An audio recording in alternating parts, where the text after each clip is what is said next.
જે ખેડૂતો આ સિઝનમાં કપાસનું વાવેતર કરવાના છે એમને સરકાર દ્વારા પ્રતિ હેક્ટર 14,000 રૂપિયા અને એક ખેડૂતને મહત્તમ 2 હેક્ટર માટે એટલે કે એક ખેડૂતને મહત્તમ 28,000 રૂપિયા સુધીની ઇનપુટ સહાય મળવા પાત્ર છે।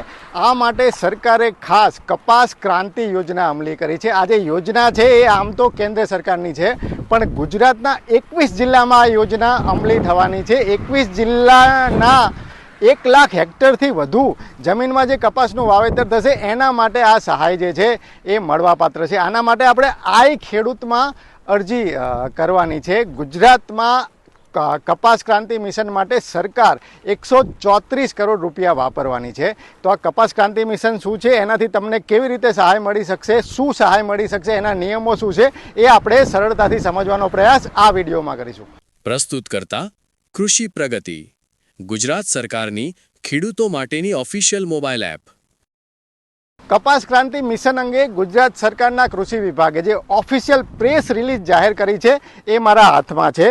તો કપાસ ક્રાંતિ મિશન મેં તમને પહેલાં કહ્યું એમ કે વર્ષ 2026થી વર્ષ 2031 જે 5 વર્ષ છે, 5 વર્ષ દરમિયાન આપણા ભારત દેશમાં કપાસની ઉત્પાદકતા વધારવા માટે, કારણ કે ચીનમાં જે હેક્ટર દીઠ ઉત્પાદન થાય છે એના કરતાં આપણે 30% જેટલું ઓછું ઉત્પાદન થાય છે। તો આપણે પણ ચીન અને બ્રાઝિલ અને અમેરિકાની જેમ ઓછી જમીનમાં વધુ કપાસનું ઉત્પાદન કરી શકીએ એ માટે આ જે મિશન છે કપાસ ક્રાંતિ મિશન એ શરૂ કરવામાં આવ્યું છે। એના માટે ખેડૂતોને પ્રતિ હેક્ટર 14,000 અને 2 હેક્ટર માટે મહત્તમ 28,000 સુધીની સહાય મળવાપાત્ર છે। આ જે સહાય છે 2 તબક્કામાં મળવાપાત્ર છે। જે પહેલું જે છે એને કહેવાય છે ક્લોઝર સ્પેકિંગ ટેકનોલોજી, એટલે કે જે કપાસનું આપણે વાવેતર જે છે એ આપણે જે ગાળે કરીએ છીએ, જે અંતરે કરીએ છીએ, જો નજીક કરશું તો આ સહાય મળવાપાત્ર છે। સરકારનો જે નિયમ છે એ 90 સેમી ગુણ્યા 30 સેમીના અંતરે જો કોઈ ખેડૂત કપાસનું વાવેતર કરશે તો એને 1 હેક્ટરે 14,000 રૂપિયાની ઇનપુટ સહાય મળવાપાત્ર છે। ઇનપુટ સહાય એટલે કે જે વસ્તુઓ કપાસ વાવવા માટે જરૂરી છે એટલી 14,000 રૂપિયાની એને વસ્તુઓ મળશે। એક ખેડૂતને મહત્તમ 2 હેક્ટર માટે એટલે કે 28,000 રૂપિયાની સહાય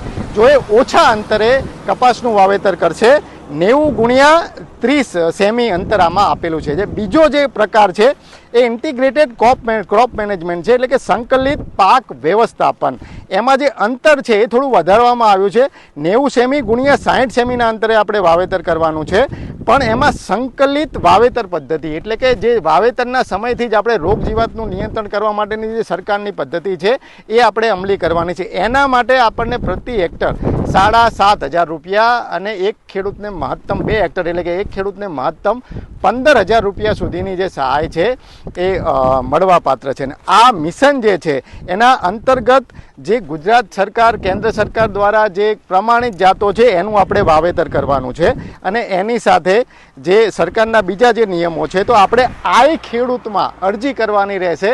10 જુલાઈથી આના માટે આઈ ખેડૂત પોર્ટલમાં અરજી સ્વીકારવાની જે શરૂઆત છે એ થઈ જશે। અને જે ખેડૂતો, સરકારે જે પ્રેસ રિલીઝમાં સ્પષ્ટ જણાવ્યું છે કે ચાલુ સિઝનમાં રાજ્યના જે ખેડૂતોએ 90 ગુણ્યા 30 સેમી અથવા 90 ગુણ્યા 60 સેમીના અંતરે કપાસનું વાવેતર કર્યું હોય એવા ખેડૂતો તેમજ હવે જે વાવેતર કરવાના છે એવા ખેડૂતો, બંને પ્રકારના ખેડૂતો આ સહાય મેળવવા માટે આઈ ખેડૂત પોર્ટલ પર અરજી કરી શકશે। તો મિત્રો, ઓછા અંતરે કપાસનું વાવેતર થાય તો કપાસના જે છોડ છે એ પ્રમાણમાં વધુ થાય અને જે આપણે એક સાથે કપાસની વીણી થાય ને એમાં મજૂર સિવાય મશીનથી જો વીણી થાય તો જે કપાસ વીણવાનો સૌથી મોટો ખર્ચો આવે છે એ પણ ઓછો થાય। આ જે પદ્ધતિ છે એ બ્રાઝિલમાં, અમેરિકામાં અને ચીનમાં અમલી થયેલી છે। તો આપણા ગુજરાતમાં પણ આ પદ્ધતિ અમલી થાય, ખેડૂતો ઓછા અંતરે કપાસનું વાવેતર કરે અને એમાં ફાર્મ મિકેનિઝમ વધુને વધુ આવે